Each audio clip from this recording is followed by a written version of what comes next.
Hey, everybody, and Happy New Year. Welcome to A Balanced Life here with Dr. Jacquie on Black Star Network. And let me tell you, we have already hit the ground running, talking about how do we manage our mindset related to our feelings and emotions, removing people from our spaces that are toxic.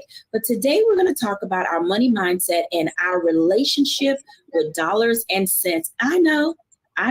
You don't even have to say it. It is difficult sometimes to talk about how we deal with money in our relationship with money because we have all of these self-limiting beliefs, these things that we've been taught over the years about what to do with it, what not to do with it, who to loan it to, where to get it from. But today we are joined by some amazing people who are going to help us figure out how to set priorities, how to set goals and benchmarks, and how to stay disciplined throughout the year as it relates to money. Today, we are joined by Stacey Owens, Pastor J.T. Johnson, Dr. Tierney, and we have two special guests. We have Deborah Owens, America's Wealth Coach, and Pamela Sams is joining us again today from Pam Sams Wealth Strategies. I'm going to invite everybody in because we need to talk about dollars and cents. Hey, y'all. Hey, Dr. Jacquie. Let me tell you, money in the new year, money at the beginning of the month, money at any time we don't have enough of it, has this way of causing us to literally lose our mind. I want to start off by just asking each of you, tell me about your relationship with money. From when you first learned about your relationship with money, how you're managing your relationship with money, because oftentimes we do set the tone for people to say, okay, this is my benchmark. Okay, this is my avenue. This is my access point. Deborah, I'm going to start with you. Talk to us about your relationship with money. So I love talking about this topic. I've been really transparent about how I found myself in the investment industry. As a young woman, my parents separated after 30 years of marriage. And so I saw my mother's standard of living decline to just about above poverty. And what that really taught me at the age of 17 was that it was important for me to have a purse of my own. And as I went on my career, that's where the title of my first book came from. And so the origin of my whole mission of helping women specifically, and Black women even more specifically, take ownership of their financial success really comes from me seeing the financial insecurity experienced by Black women. And more specifically, as I went on my career, what I found was that my mother's situation was the rule and not the exception. 9 out of 10 women are going to be responsible for their own finances. They will either never marry, or separate, which my parents did. They never divorced, or their husbands will predecease them. And so as I found myself journeying into a career that really was the impetus, the catalyst for me wanting to learn more about money. And then what I found when I was actually climbing the ranks of corporate America in the investment industry was that what we are taught about how to really achieve financial independence and achieve a status of wealth, which is when your money's working for you and you no longer have to, is not taught in our traditional or formal education. We learn that type of skill, it's inherited. And so one of the other goals that I had was for my own children to be exposed to this knowledge so that they could navigate themselves in a financial services industry who specifically really is not designed to serve us. That's very interesting. And I thank you for giving those statistics, because oftentimes we don't know where we fall in that spectrum, but it does give us a vantage point, if you will, to really stay focused on how we look at money and how we use it. Pastor JT, talk to us a little bit about your relationship with money. So my relationship with money, it's better now. I'll be honest with you. As a young man, I was kind of advanced in my career at an early age, and I was making more money than my parents combined at 22 years old. And I really didn't know the value of a dollar. And I always say, man, if I could go back and get anything back, I know everybody want to reclaim their time. I want to go back and reclaim those paychecks. And because now with the knowledge that I have, I would make more wise financial decisions. So now I believe in the second stage of my life, the second set of 20, I am in a much better place financially, very wise and prudent with what comes in our home. I actually love the way the dynamic of our home is broken down. I'm the CEO. My job is to go out there and make it happen. And my wife, Natasha, she is our CFO. She has me on a budget, has our boys on a budget, has the family working and operating. And one of the things that I am grateful to know is that we don't live in a space where our heads are touching the ceiling. I know a lot of people think about the 70-30 rule, but we actually live in the 60-40. And there was a report that I saw with Lorenz Tate, the actor. He said that he never really worried about Hollywood drying up because he learned how to live beneath his means. So I'm now at a place right now where my relationship with money is great because of the lessons that young Jamel learned that old Jamel is benefiting from. That's absolutely. So Stacey, tell us about your relationship with money. So my relationship with money, if I was to be transparent, is getting better. So just like Pastor JT was saying, as you grow older into your older self, you start having a better understanding of money. For me, what has always been in the forefront of my mind is that I grew up poor. And I've always just set my tone and my pace with money as I don't want to, in my adult life, face poverty. I don't want to go back to that life of not having resources and not having access to any of my wants or my needs. So as it comes to my personal self, I'm still battling sometimes with my management of my money, because I can oftentimes revert back to that young Stacey where I'm just thinking about, things I didn't want, the things that I wanted that I wasn't able to get. So I'm always like maybe chasing after that now.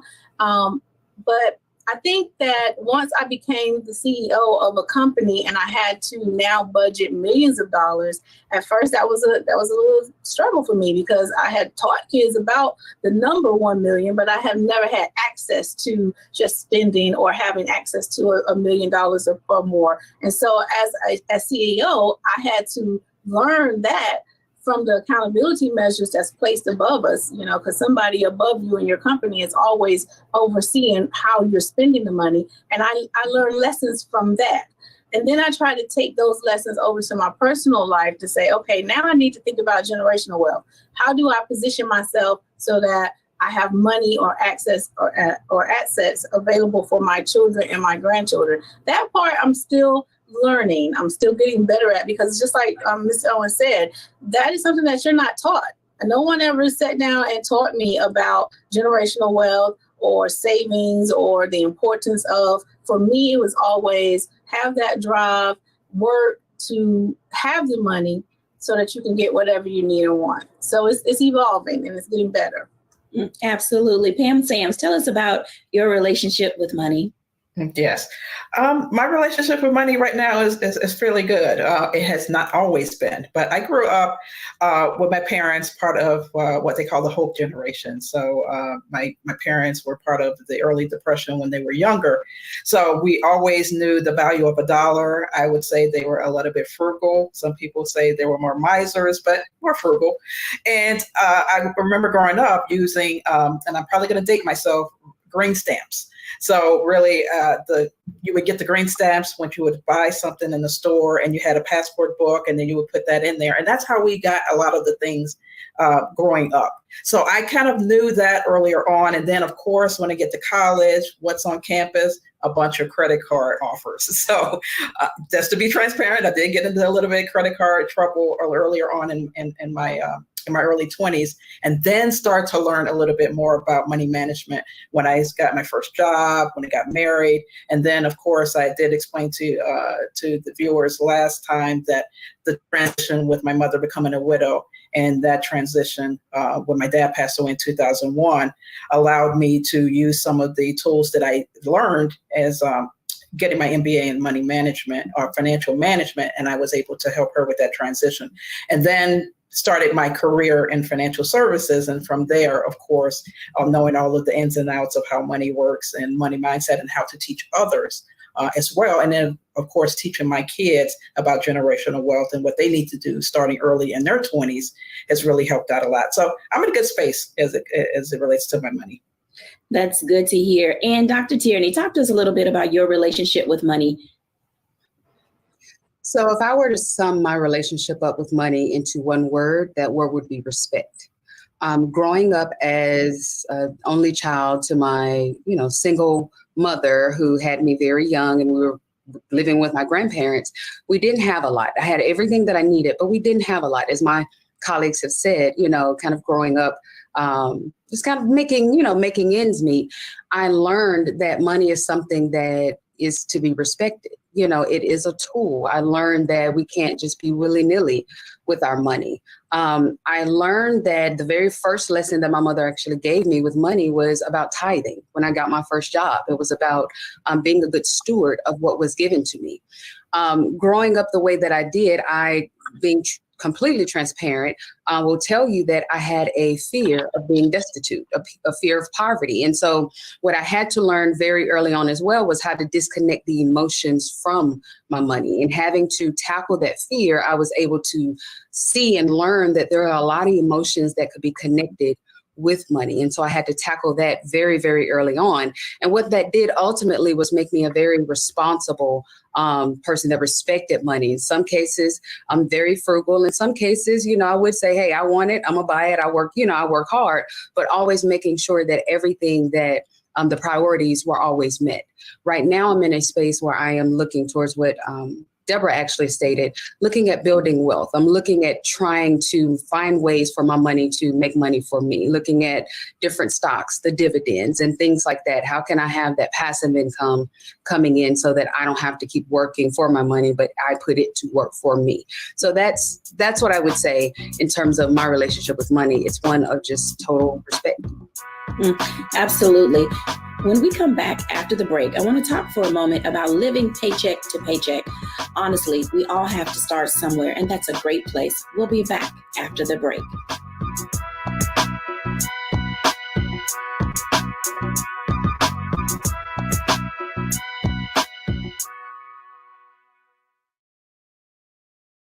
Black Star Network is here. Oh, no punch! I'm real revolutionary right now.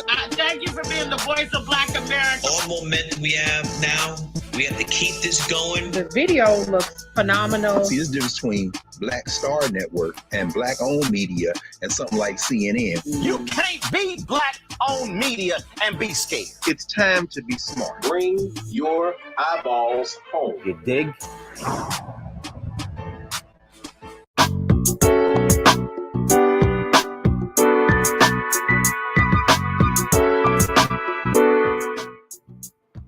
Welcome back, everyone, to A Balanced Life. And as you can tell, we all have varying relationships with our money.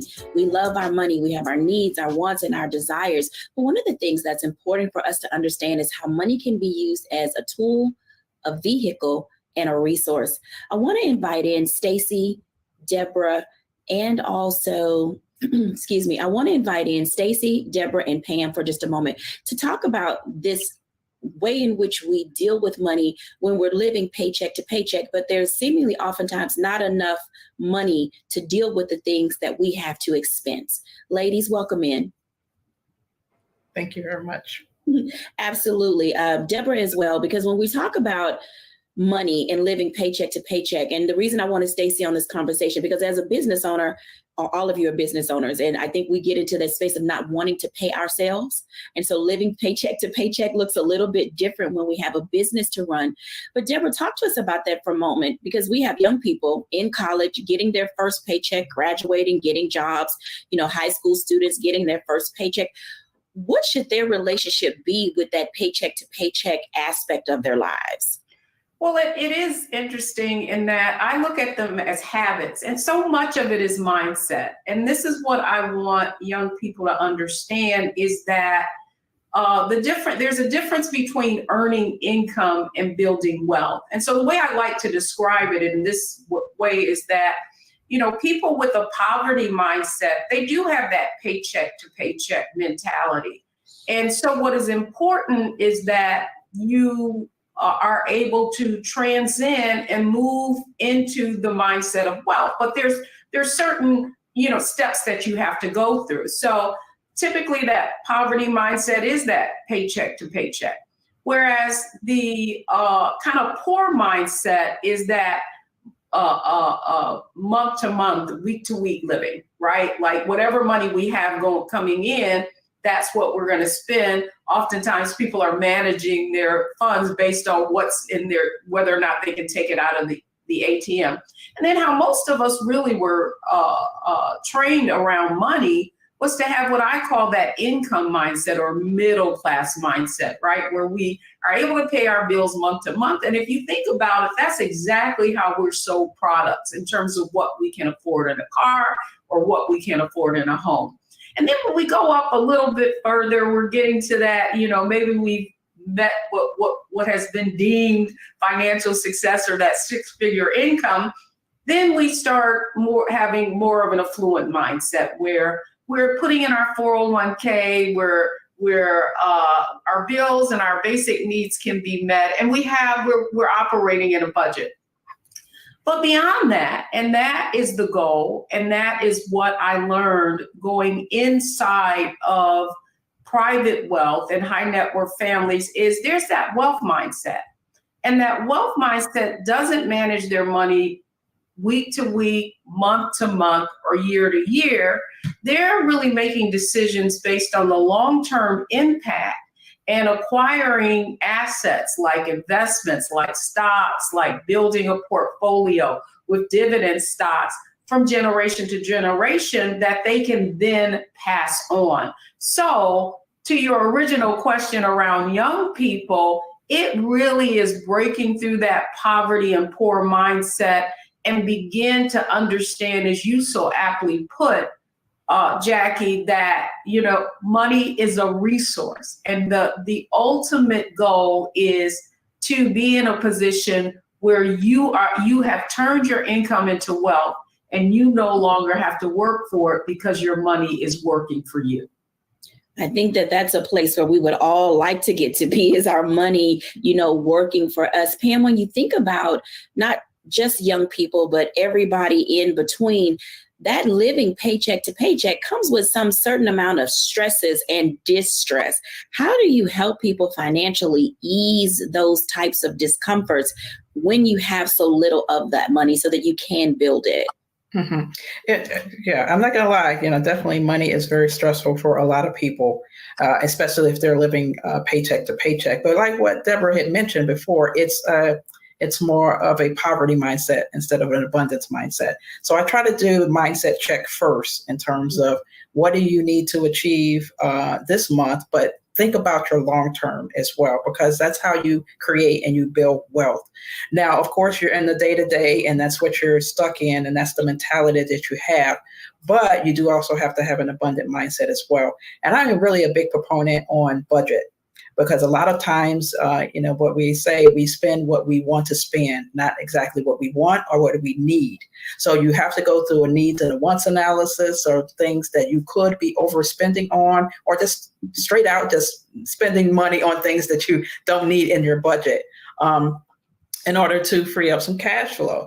And you don't have to be living paycheck to paycheck. Or you can decide also how to develop a passive income. You have your regular income base that you're working on a 9 to 5, but there's so much gig work, there's consulting, there's a lot of different things that people can do to bring in a little bit extra income to grow wealth as well. So you don't have to be stuck in terms of living the paycheck to paycheck mentality. People have what I call a financial thermostat. They only think they can earn a certain amount, or they only think they can accumulate a certain amount. And you do have to break that cycle when I speak with my clients, to make sure they overcome that and become more in an abundance mindset. So they're really not focused on, I have more month than money. Really, how do I achieve the goals that I need to with the money that I have? And am I overspending on certain categories that I don't need to do in order to make sure everything is going to work out in the long run? Absolutely. Discovering how to balance those things oftentimes can be tricky. And Stacey, I definitely wanted you in this conversation right now, because you're balancing two things. You have your business and you have your personal. How do you, in many ways, when you're looking at cash flow and income from parents paying and this, that, and the other, make those decisions so that you're not living from, month to month? And I won't say for you paycheck to paycheck, but oftentimes it's, can parents pay for their child's tuition or can they not pay? And making those things necessary in order for your schools to run. Because we forget sometimes that when we're running a business, there's a lot of emotion attached to the services that we provide, in addition to making sure that all of the money is going in the proper directions. I think I want to take that from a slightly different perspective. I'm not going to go from the parent perspective. Let me go from the teacher perspective first, since you were just talking about how young people. Every day I see school teachers, even in my building and other facilities as well, who have what I coined TED time of the month. TED time is the teaching emotional dive, which means around the first of the month when you get paid, because majority of our teachers get paid once a month.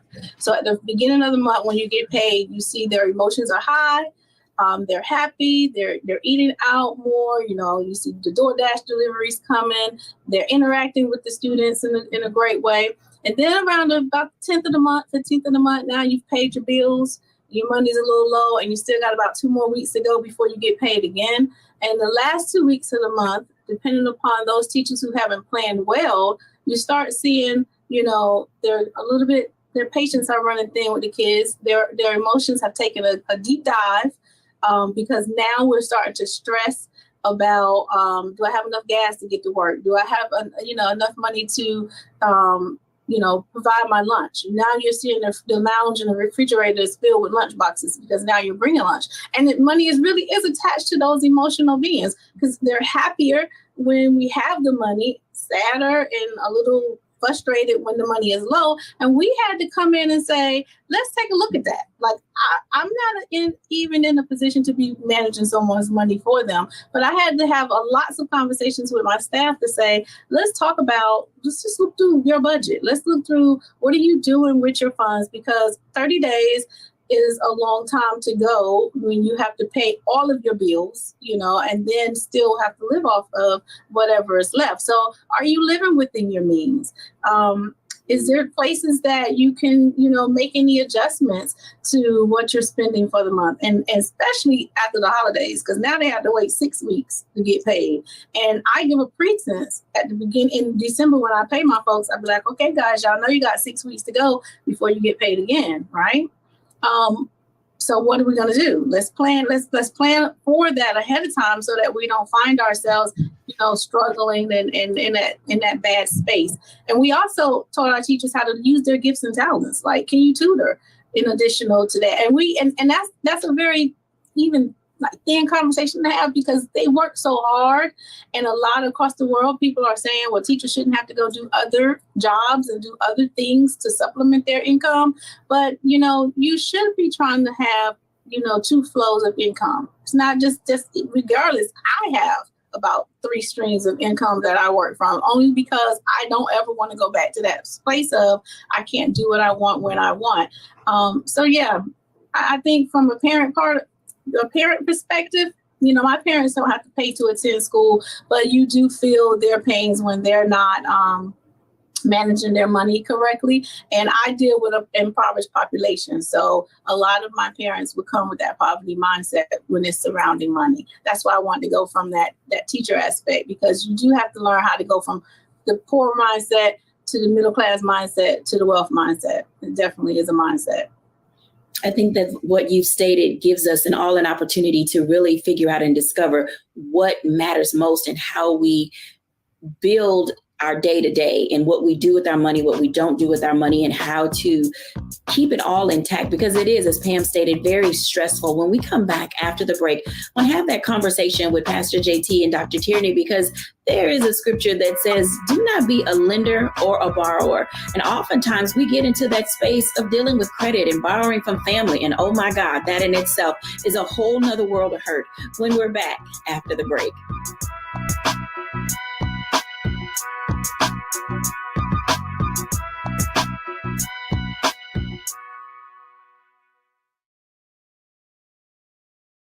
Don't you think it's time to get wealthy? I'm Deborah Owens, America's Wealth Coach, and my new show on the Black Star Network focuses on the things your financial advisor or bank isn't telling you. So watch Get Wealthy on the Black Star Network.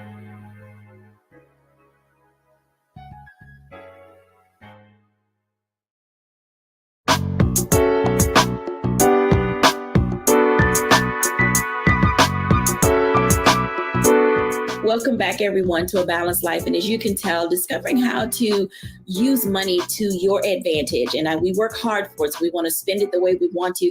But life has a way of teaching us that there are things that we have to pay for. So desires and needs and wants often fall into various pockets in our lives. Pastor JT and Dr. Tierney, let's talk about that for a moment, because there are times that we get into credit card debt, that we borrow money from family. People borrow money from loan sharks. People get into gambling. And rather than having an alternative, legitimate revenue stream, there is this other revenue stream that kind of creeps in, and it also takes away from income in the household, because we have to pay interest fees and, all of these different things. So I'm going to start with Pastor JT, our resident theologian. He's going to keep that title probably for all his life. But while we're on this show, I would love to hear your perspective about borrowing money from other people and the kind of trouble that causes. Yeah. I don't necessarily even know if this may need to be deep and wonderful and extra spiritual. But man, borrowing money from people really can cause stress on relationships. And I always say to people, don't lend money that you can't give away. Mm-hmm. Because that moment, and it's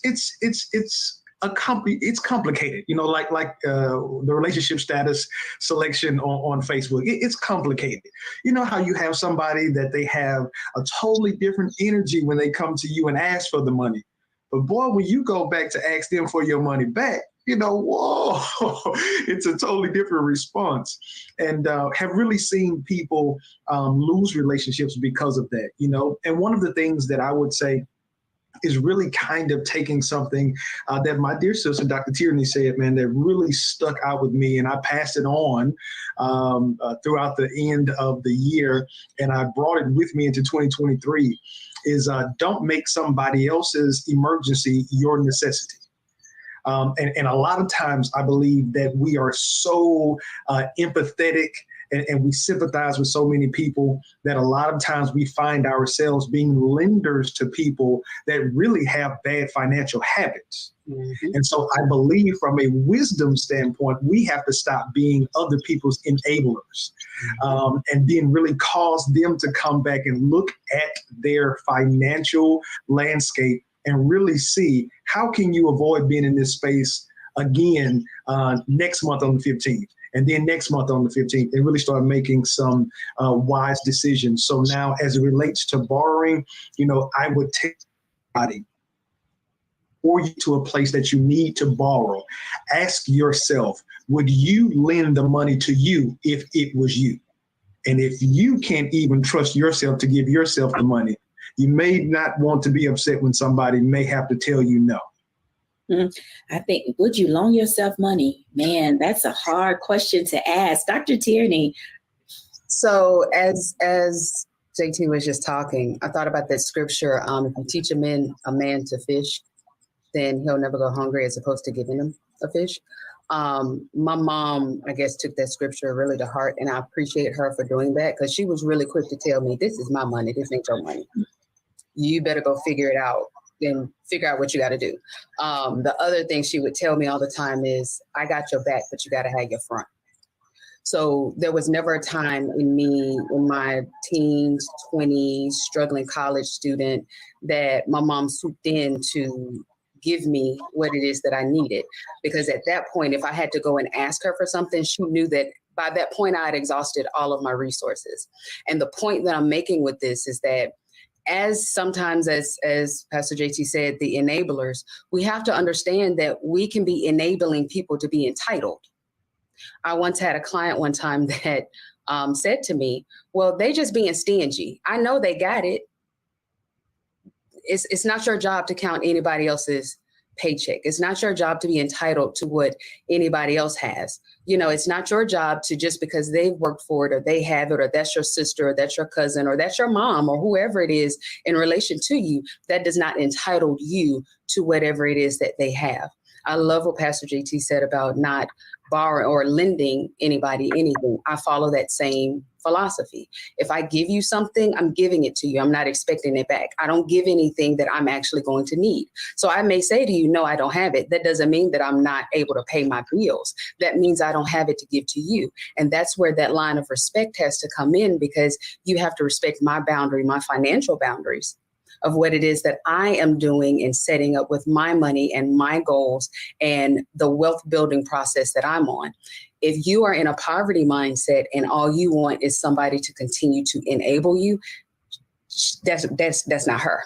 She is not about to do that. And so you have to make sure that you are taking very good account of your habits, your behaviors, what it is that you're doing in your life with your money before you start to feel entitled to somebody else's and what they're doing, or start to pass judgment or start counting their pocketbooks.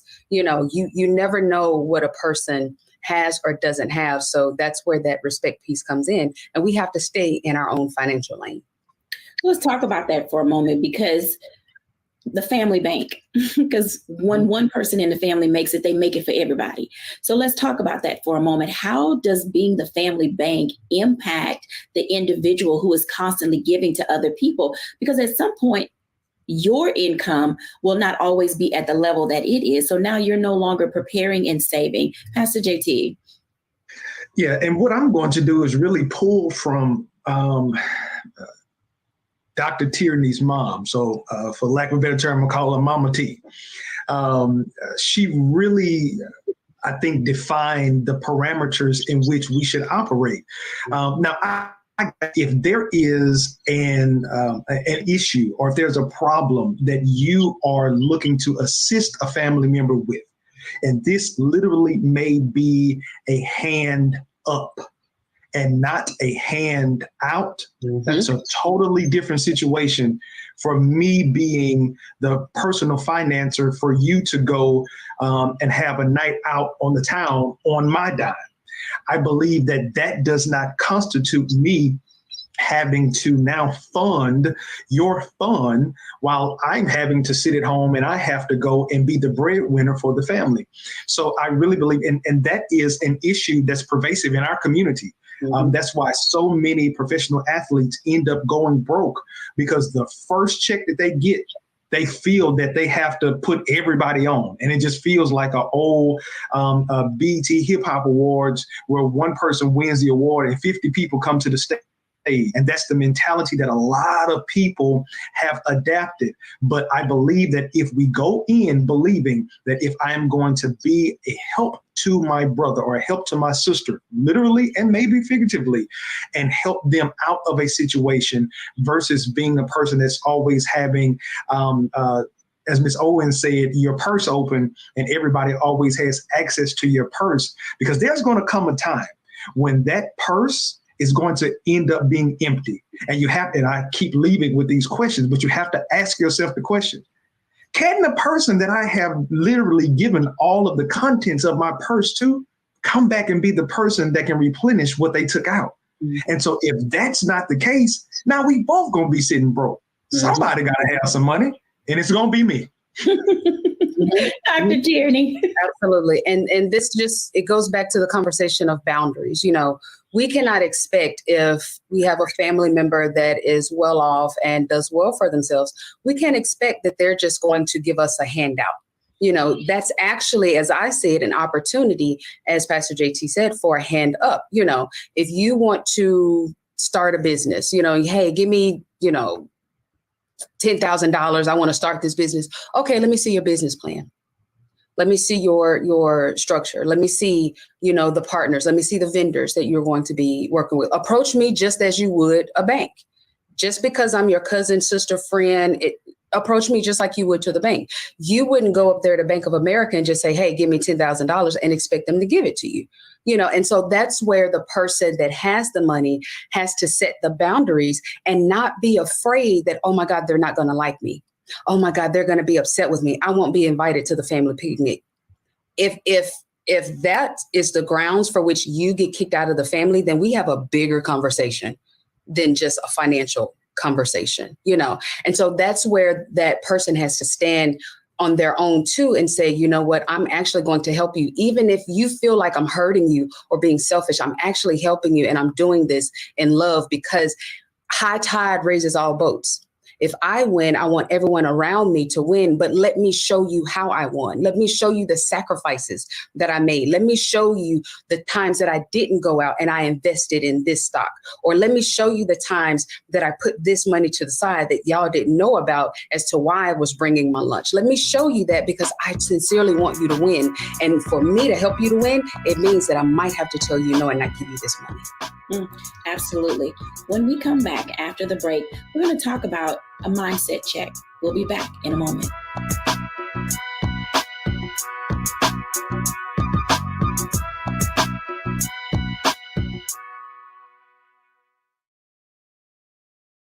Hatred on the streets, a horrific scene, a white nationalist rally that descended into deadly violence.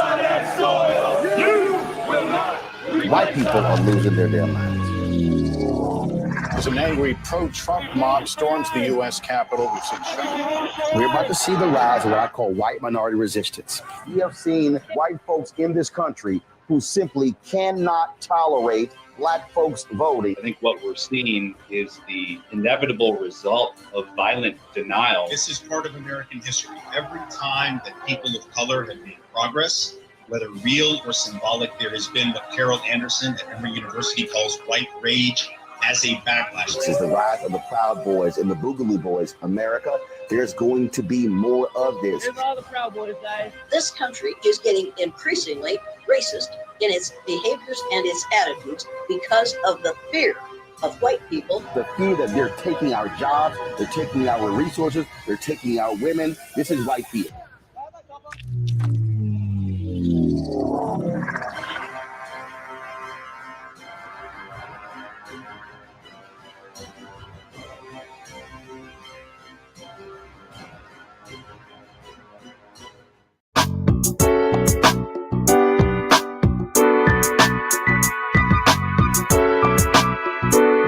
Welcome back, everyone, to A Balanced Life. And as you can tell, sometimes we overextend ourselves and overspend, and then we become overwhelmed. I want to invite everyone in because we need to have this conversation about how do we help people do a mindset check when it relates to money. My money, your money, and everybody else's money. We have to figure out how we can make this pot of whatever is available to us work for everybody, because one person shouldn't be the breadwinner. One person should not be the family bank.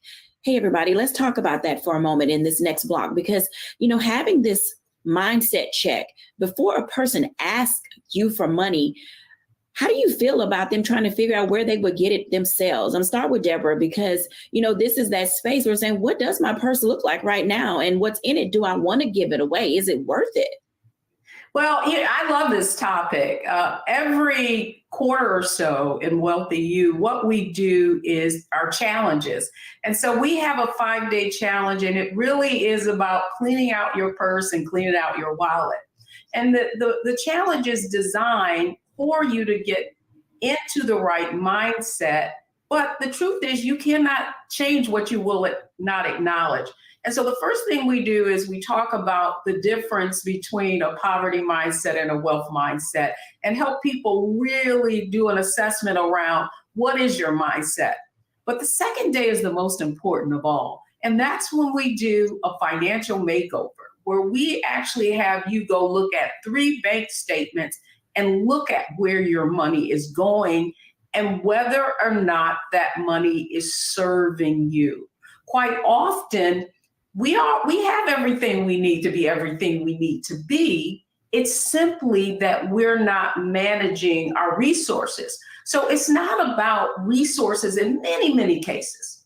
It's resourcefulness. And that's why I so appreciate what Ariel is doing. I'm sorry, not Ariel, but the teacher who is Stacy, who is managing this school.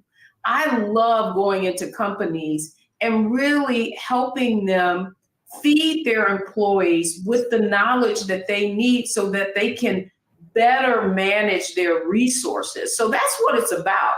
It really is about, if you can't manage what you already have, if you get more money, Biggie said it right, more money, more problems. More money, more problems. Pam Sams. Yeah, and just like what Deborah had mentioned, it's you have to transition into an abundance mindset.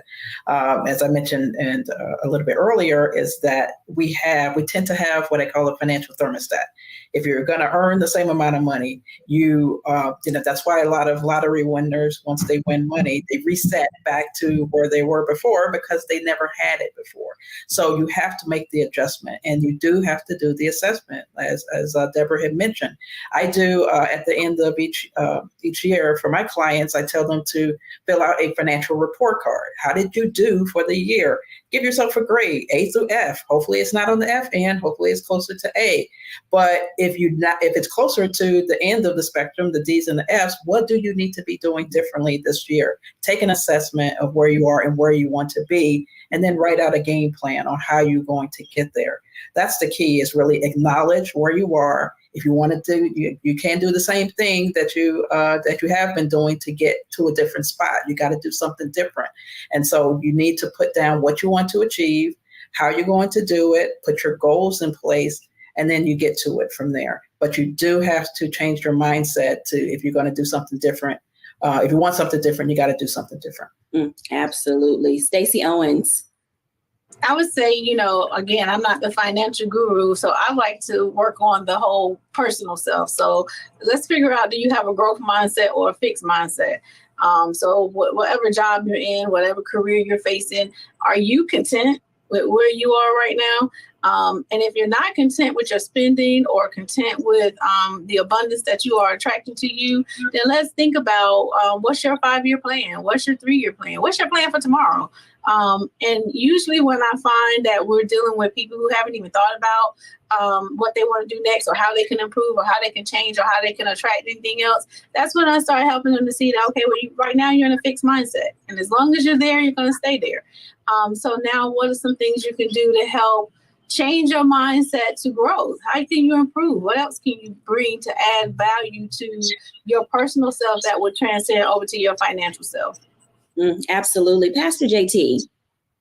You know what? I will be honest with you and tell you that what Pam and Miss Owens and even what Stacy said has been spot on. So since I am the resident theologian, I'll go scripture right here. Paul said this. He said, there's one thing that I do. I'm forgetting what is behind me, and I press forward towards the goal. I think from a practical standpoint, the first thing that you have to do is you have to start, just as Ms. Owen said, you got to identify those financial habits that you have really practiced that haven't gotten you where you want to be. And then forget those. Stop doing it. Establish the goal of what the new you looks like. See that as a reality, and now let that be the one thing that you do. Paul said, this one thing that I do, that's the one thing that I do. And now I'm going towards that goal. And when I identify the where, that goal for somebody may not to be a millionaire right now. If you're living from paycheck to paycheck, saying that you're going to have $1 million by the end of 2023 probably is not realistic. Identify a realistic goal. You may just want to have $5,000 in savings by the end of 2023, but at least you have identified that. And then now you start to make those incremental steps to get there.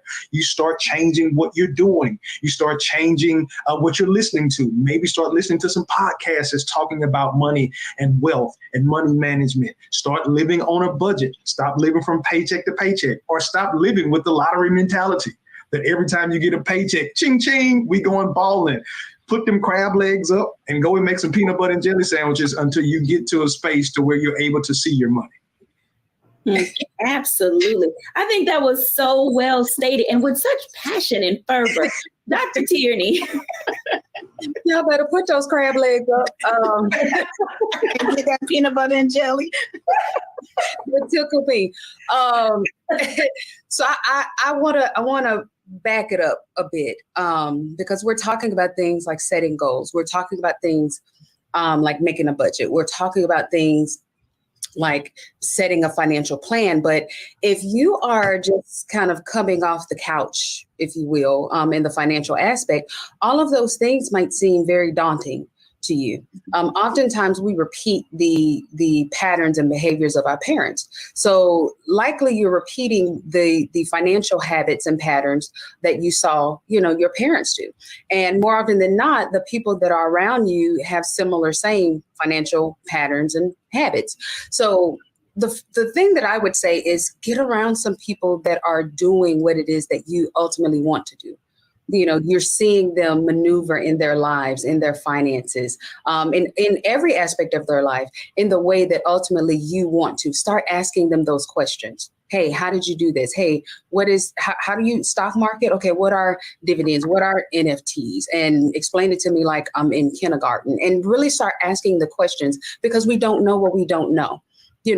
And this is where I have to put in a plug for us coaches.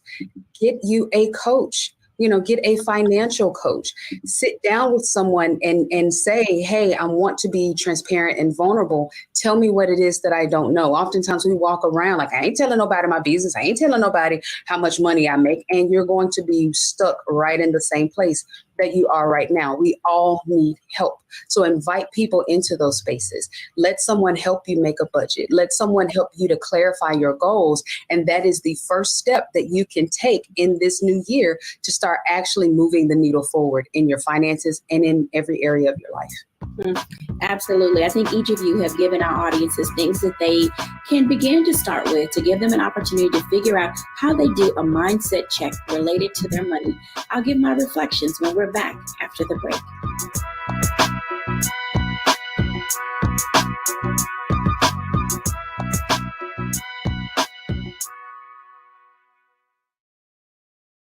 Hatred on the streets, a horrific scene, a white nationalist rally that descended into deadly violence. White people are losing their damn minds. As an angry pro-Trump mob storms the U.S. Capitol, we've seen We're about to see the rise of what I call white minority resistance. We have seen white folks in this country who simply cannot tolerate black folks voting. I think what we're seeing is the inevitable result of violent denial. This is part of American history. Every time that people of color have made progress, whether real or symbolic, there has been what Carol Anderson at Emory University calls white rage as a backlash. This is the rise of the Proud Boys and the Boogaloo Boys. America, there's going to be more of this. There's all the Proud Boys, guys. This country is getting increasingly racist in its behaviors and its attitudes because of the fear of white people. The fear that they're taking our jobs, they're taking our resources, they're taking our women. This is white fear.